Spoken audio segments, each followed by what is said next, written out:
Cerita ini dimulai pada suatu malam yang semakin larut dan dinginnya udara malam mulai merayap pelan menyelimuti desa kecil. Bang Alif adalah seorang penjual nasi goreng yang telah bertahun-tahun mendorong gerobak kayunya melewati jalanan desa yang sunyi dengan kesetiaan yang sama seperti awal ia memulai pekerjaannya. Roda gerobak tua itu berdetik lembut, seolah berirama dengan langkah kakinya yang mantap.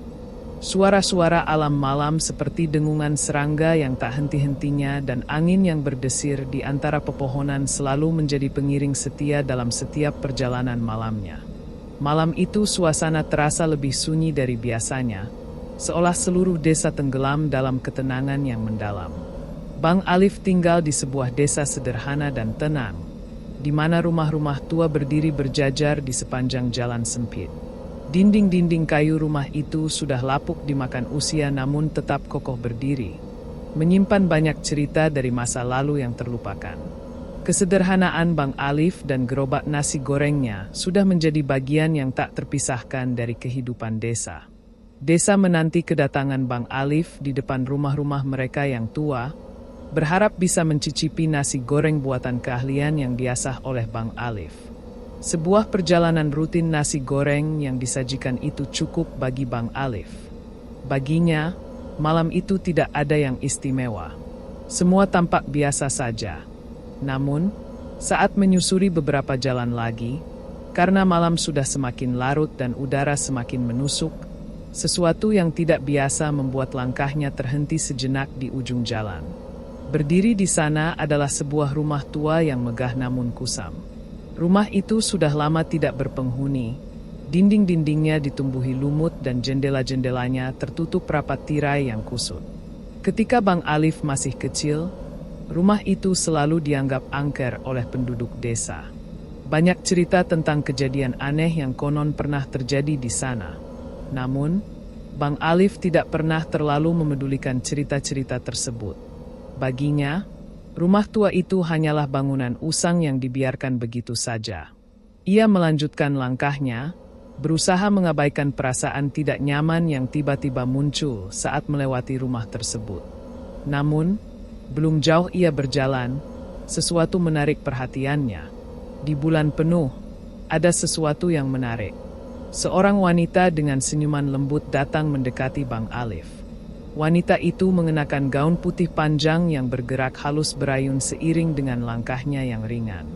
Tidak ada suara selain desir angin malam yang meniup dedaunan dan suara gemerisik gaun yang menyapu tanah tanpa menghilangkan senyumannya. Wanita itu meminta Bang Alif untuk membuat nasi goreng sebanyak 30 porsi. Ia mengatakan bahwa di dalam rumah sedang ada pesta ulang tahun dan para tamu membutuhkan makanan. Bang Alif menatap rumah tua itu lagi kali ini dengan lebih seksama. Dari luar, tidak ada tanda-tanda kehidupan sama sekali. Rumah itu tetap gelap dan sunyi seolah tak ada satu jiwa pun yang berdiam di dalamnya. Tidak ada lampu yang menyala, tidak ada suara riuh yang biasa terdengar dari sebuah pesta. Segalanya begitu kontras dengan apa yang dikatakan wanita tersebut. Keraguan menyelimuti pikiran Bang Alif. Apakah benar ada pesta ulang tahun di rumah ini? Dengan ragu, ia mempertimbangkan permintaan itu. Ada sesuatu yang ganjil dari percakapan barusan. Meskipun tawaran dari wanita itu terdengar cukup masuk akal di telinganya. Nalurinya mengatakan ada sesuatu yang tidak biasa. Namun, Bang Alif mencoba meredam perasaan tersebut. Berpikir bahwa mungkin ada orang baru yang menempati rumah tua itu tanpa sepengetahuannya. Selain itu, bayaran yang dijanjikan oleh wanita itu terbilang sangat besar. Sesuatu yang jarang ia temui dalam kesehariannya sebagai penjual nasi goreng keliling. Dengan pertimbangan ini, Bang Alif merasa enggan menolak keberuntungan yang datang meski hatinya belum sepenuhnya yakin. Sambil berusaha menenangkan kegelisahan dalam dirinya, "Baiklah, saya buatkan sekarang, Mbak. Tunggu sebentar ya," kata Bang Alif akhirnya.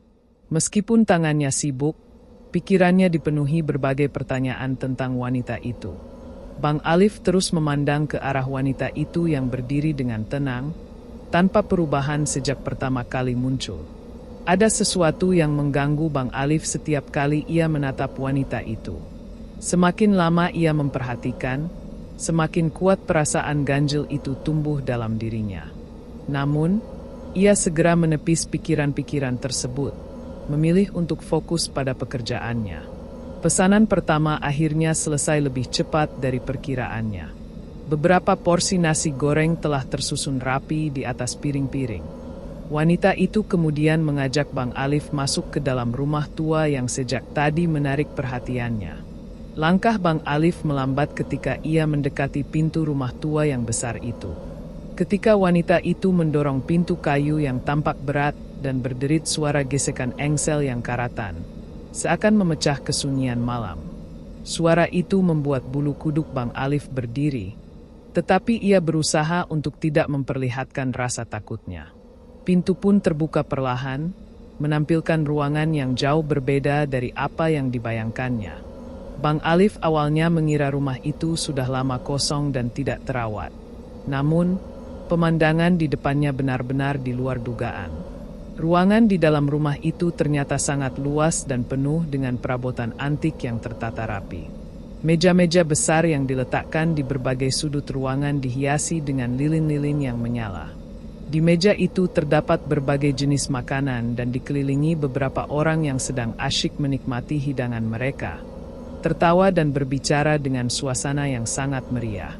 Namun, di balik semua itu, Bang Alif merasakan keanehan. Ada sesuatu yang tidak selaras dengan suasana pesta yang sedang berlangsung di sana.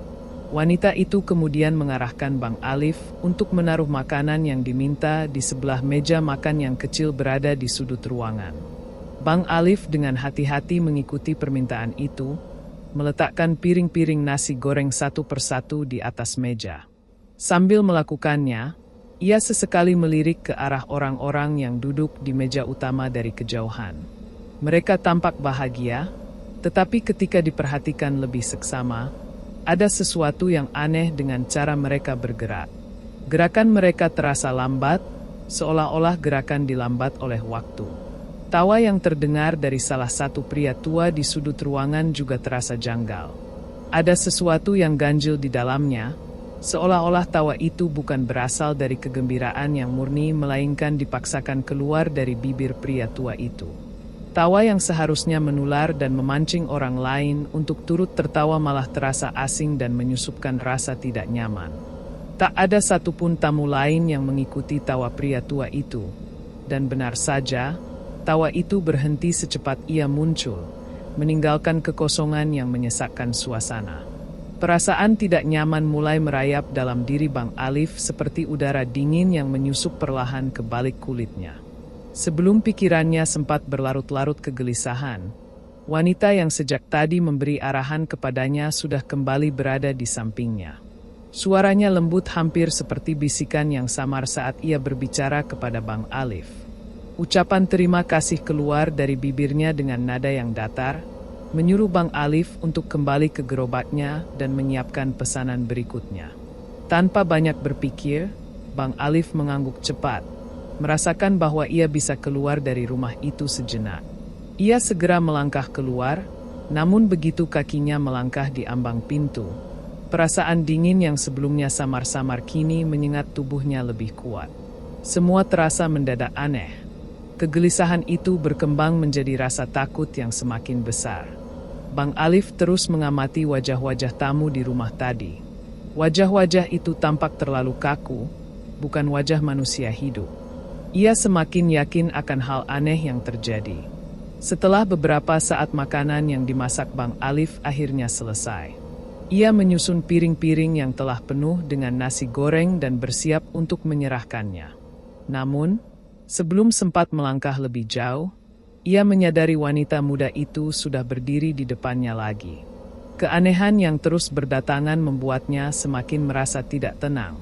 Setelah beberapa saat makanan yang dimasak Bang Alif akhirnya selesai, ia menyusun piring-piring yang telah penuh dengan nasi goreng dan bersiap untuk menyerahkannya. Namun, sebelum sempat melangkah lebih jauh, ia menyadari wanita muda itu sudah berdiri di depannya lagi. Saat ia kembali ke dalam rumah, Suasana semakin suram. Ruangan itu kini hanya dipenuhi bayangan gelap yang menyusup sudut-sudutnya. Keagungan masa lalu terasa hilang, digantikan oleh kesuraman muram. Di lantai tersebar piring-piring yang berantakan. Nasi goreng yang ia buat dengan penuh kerja keras kini berserakan di penjuru menciptakan kekacauan yang tidak hanya terlihat tetapi juga terasa menakutkan. Sisa-sisa makanan yang berserak tampak seperti telah diserbu dengan buas, meninggalkan jejak kehancuran yang membuat bulu kuduk Bang Alif berdiri. Bang Alif merasa gugup mencari alasan logis untuk yang terjadi. Namun, pikirannya menemukan sesuatu yang tidak dapat dijelaskan secara rasional. Bang Alif menyadari bahwa wanita itu sudah tidak ada di sana lagi, meninggalkannya sendiri di depan pintu yang terbuka lebar. Perasaan panik mulai mencengkeramnya saat suara datang dari dalam rumah. Suara itu terdengar akrab di telinga Bang Alif, suara wanita yang sebelumnya ia kenal dengan jelas. Namun, kali ini nadanya berubah. Suara itu menjadi kelam, menakutkan, dan menggoyang batinnya. Suara itu datang dari arah rumah, memanggil nama Bang Alif dengan amarah yang tak terbayangkan.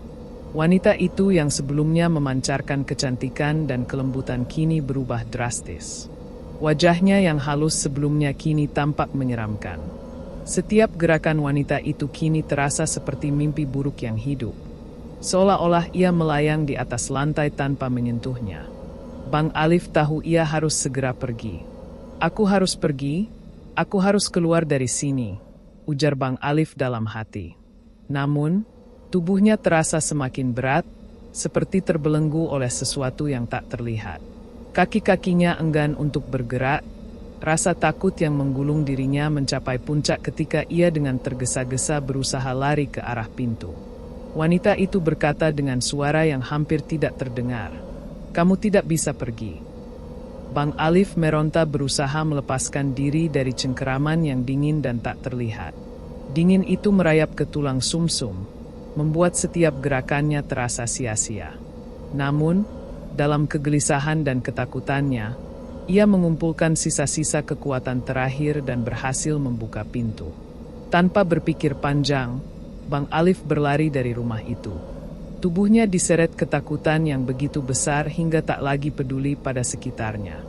Suara langkah kaki dan erangan lemah mengikuti bayangan gelap itu seolah mengejar. Bang Alif terus berlari tanpa henti, meninggalkan rumah yang baru saja ia masuki dengan penuh rasa ngeri. Kakinya beradu cepat dengan rasa takut yang mencengkam seluruh tubuhnya, membuat napasnya tersengal-sengal dan setiap hembusan terasa menyakitkan di dadanya yang sesak. Kegelapan malam terasa mendekapnya erat saat ia berusaha keluar ke jalanan desa yang sepi dan hening. Malam itu tidak menawarkan rasa nyaman, melainkan membuatnya semakin terjebak dalam teror yang baru saja ia alami. Ia tidak berani menoleh ke belakang, takut akan bayangan apa yang mungkin menunggu di balik punggungnya. Teror itu bahkan lebih mengerikan daripada apa yang telah dilihatnya di rumah angker tersebut. Akhirnya, ia sampai di tempat di mana ia meninggalkan gerobaknya. Bang Alif mendapati gerobak itu tidak lagi seperti yang ia tinggalkan. Roda-rodanya kini terperangkap dalam kubangan lumpur yang entah dari mana asalnya. Kubangan itu muncul begitu saja di jalan yang sebelumnya hanya berdebu. Dengan susah payah, ia mencoba menarik gerobaknya keluar dari jeratan lumpur itu. Namun semua upayanya sia-sia. Seakan ada kekuatan tak kasat mata yang menahannya untuk tidak pergi. Keringat dingin membasahi tubuh Bang Alif, dan keputusasaan mulai merasukinya bahwa mustahil mengeluarkan gerobak itu. Desa yang sunyi itu hanya dipenuhi oleh ketakutan. Tidak ada suara manusia, tidak ada tanda kehidupan, hanya bayang-bayang malam yang semakin menyelimuti. Kesunyian yang wajar karena seluruh desa telah ditinggalkan penghuninya, kecuali Bang Alif dan entitas yang menakutkan itu. Dengan jantung yang berdegup kencang, ia memutuskan menjauh sejauh mungkin dari rumah itu. Ia berlari melintasi jalanan desa yang gelap, hanya ditemani cahaya samar bulan yang redup. Namun, bayangan-bayangan yang dihasilkan cahaya itu semakin menyesaki pikirannya, mengikuti setiap suara kecil yang terdengar di sekitarnya. Tidak jauh dari situ, ada sebuah hutan yang dikenal penduduk setempat sebagai tempat angker. Hutan itu gelap, dengan pohon-pohon besar dan tinggi yang seolah-olah menciptakan dinding penjara bagi siapa saja yang masuk. Bang Alif berdiri di tepi jalan yang kini berubah menjadi jalur masuk ke dalam hutan yang mengancam. Ia tahu bahwa melangkah ke dalam sana berarti menghadapi bahaya yang bahkan lebih menakutkan. Namun, suara-suara yang mendekat dari arah desa membuatnya sadar bahwa kembali bukanlah pilihan. Dengan berat hati, Bang Alif memilih untuk berlari ke dalam hutan. Ketakutan yang menyelimuti dirinya bertambah parah saat ia berharap bahwa kedalaman hutan bisa menemani kesunyian dan jaraknya dari bahaya. Namun, semakin jauh ia masuk, semakin sempit jalur setapak itu. Dengan ranting-ranting pohon yang menjorok dari segala arah, tampak seperti tangan-tangan jahat yang ingin mencengkeram dan menjeratnya agar tidak bisa melarikan diri. Hawa di dalam hutan terasa lebih berat. Setiap napas yang diambil Bang Alif seolah membawa lebih banyak beban yang menindih dadanya. Sekarang, usahanya bukan hanya untuk mencari keselamatan, tetapi terasa seperti semakin mendekatkan dirinya pada sesuatu yang tidak diketahui. Setelah berlari tanpa henti, akhirnya kakinya gemetar bukan hanya karena kelelahan, tetapi juga karena ketakutan yang mencekam dan udara malam yang menusuk kulitnya. Tubuhnya menggigil, dan pikirannya dipenuhi satu pertanyaan. Apa yang sebenarnya terjadi padanya malam itu? Namun, tidak ada jawaban yang muncul. Hanya keheningan yang terus membayangi dan menelan setiap harapannya. Pagi akhirnya datang, meskipun terasa sangat lambat. Sinar matahari menembus kesunyian desa, diiringi oleh suara-suara kehidupan yang kembali mengalir di desa itu. Namun, tidak ada yang tahu apa yang terjadi. Gerobak nasi goreng milik Bang Alif ditemukan tergeletak di pinggir jalan, masih utuh bersama semua barang-barangnya. Namun, Bang Alif sendiri hilang tanpa jejak, seolah lenyap begitu saja di antara kabut malam. Rumah tua di ujung desa kini menjadi buah bibir penduduk desa. Mereka mengundang siapapun yang berani mendekat, hanya untuk kemudian menghilang selamanya. Bang Alif, penjual nasi goreng yang ramah, kini menjadi bagian dari legenda menyeramkan itu. Sebuah kisah yang akan terus diceritakan dari mulut ke mulut sebagai peringatan bagi siapapun yang ingin mencoba mendekati rumah angker yang kokoh di ujung desa, menanti korban berikutnya. Demikianlah kisah ini kami bawakan. Semoga dapat menghibur kawan-kawan jagat horor. Terima kasih telah menyimak, dan sampai jumpa lagi di kisah kami selanjutnya.